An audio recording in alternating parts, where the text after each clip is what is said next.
नमस्कार बच्चों, आज के इस वीडियो में हम आपको बताएंगे बॉयल का नियम। बॉयल के नियम का निगमन भी करेंगे। तो यहाँ पर बॉयल का नियम क्या है? बॉयल ने एक नियम दिया। इस नियम के अनुसार स्थिर ताप पर किसी गैस की निश्चित मात्रा का आयतन उसके दाब के व्युत्क्रमानुपाती होता है। हम यहाँ पर आपको लिखते हैं, सन 1662 में बॉयल ने एक नियम प्रतिपादित किया। इस नियम के अनुसार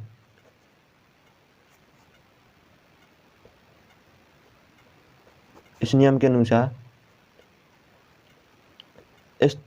ताप पर किसी गैस की निश्चित मात्रा का आयतन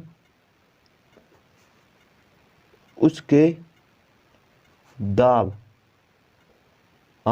दाब के व्युत्क्रमानुपाती होता है।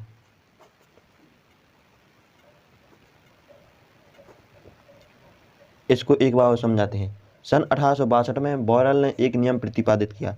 इस नियम के अनुसार स्थिर ताप पर किसी गैस की निश्चित मात्रा का आयतन उसके दाब के व्युत्क्रमानुपाती होता है। जैसे माना कि आयतन भी है, ठीक, और दाब क्या है? दाब आपका P है।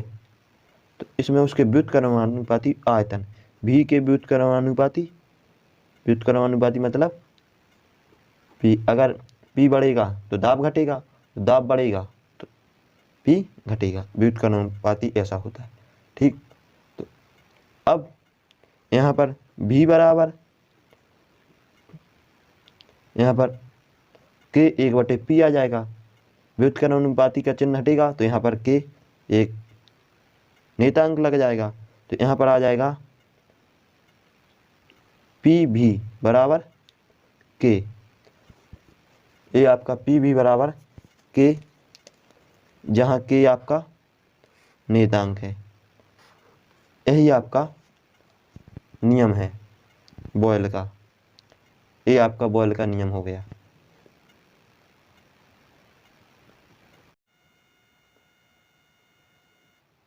आपको यहाँ पर PV बराबर K जहाँ पर नेतांक है, ठीक है। एक K आपका नेतांक है। K यहाँ पर आपका, जहाँ पर PV बराबर K यहाँ पर नेतांक है, तो आपको PV ले आना है। तो यहाँ पर आपको गतिक समीकरण, तो गतिक समीकरण ताप के समानुपाती होता है। तो यहाँ पर गतिक समीकरण ताप के समानुपाती होता है, ठीक। गतिक समीकरण आपका क्या है? आपका गतिक समीकरण है 1/2 mv² समानुपाती T का, ठीक। ताप को T बोल देते हैं। अब यहाँ पर आपका आ जाएगा 1/2 mnv² बराबर KT। इतना आ गया। अब आपको यहाँ 1/2 mnv² बराबर KT। तो यहाँ पर 1/2 को ऐसा नहीं लिख सकते ना है। तो 3/2 इंटू 1/3 mnv² बराबर KT। ऐसा क्यों लिख सकते? क्योंकि यहाँ से 1/2 जाना है, 3 से ये 3 विभाजित हो जाएंगे, तो यहाँ पर कितना बचेगा, 1/2 आ जाएगा। तो ये आपको ये रूप बदल के लिख दिए हैं। तो यहाँ पर अब आपको क्या करना है, यहाँ पर 1/3 mn_v² लिख दिया। और यहाँ पर ए 2 काय में है, भाग में, तो यहाँ पर आ जाएंगे गुणा में, ऊपर आ जाएंगे। यहाँ पर गुणा में ए भाग में आ जाएंगे kT। ठीक, इसे समीकरण आप फर्स्ट मान लेते हैं। अब आपका अगला है गतिक समीकरण। गतिक समीकरण के अनुसार, ठीक, तो आपका अगला गतिक समीकरण है पी भी 1/3 mn_v²। ठीक, इसे समीकरण 2 मान लेते हैं। अब आपको इसमें समीकरण फर्स्ट में और सेकंड में कुछ अंतर दिख रहा है। यहाँ पर आपको ये अंतर दिख रहा है 1/3 mn_v² बराबर 2/3 kT, और यहाँ पर भी 1/3 mn_v² बराबर pv। तो ए और ए दोनों समान है, तो ए और ए दोनों समान होंगे कि नहीं। तो यहाँ पर अब आपको लिखना है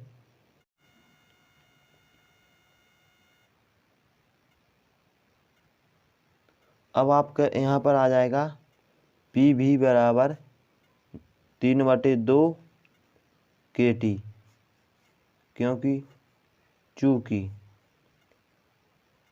चूँकि 1/3 mn_v² बराबर आपका कितना दिया हुआ है, 2/3 kT।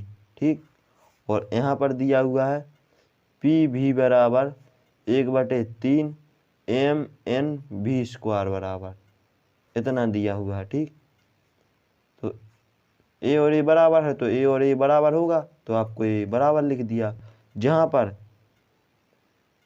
यहाँ पर 2/3 नेतांक है, 2/3 नेतांक है, और के भी नेतांक और टी कॉन्स्टेंट है।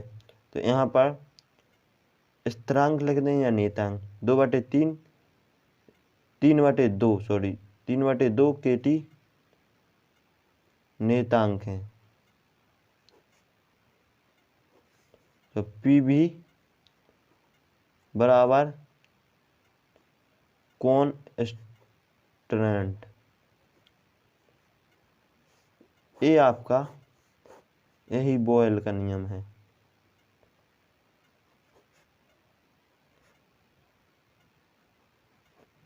ये आपका बॉयल का नियम का निगमन हो गया।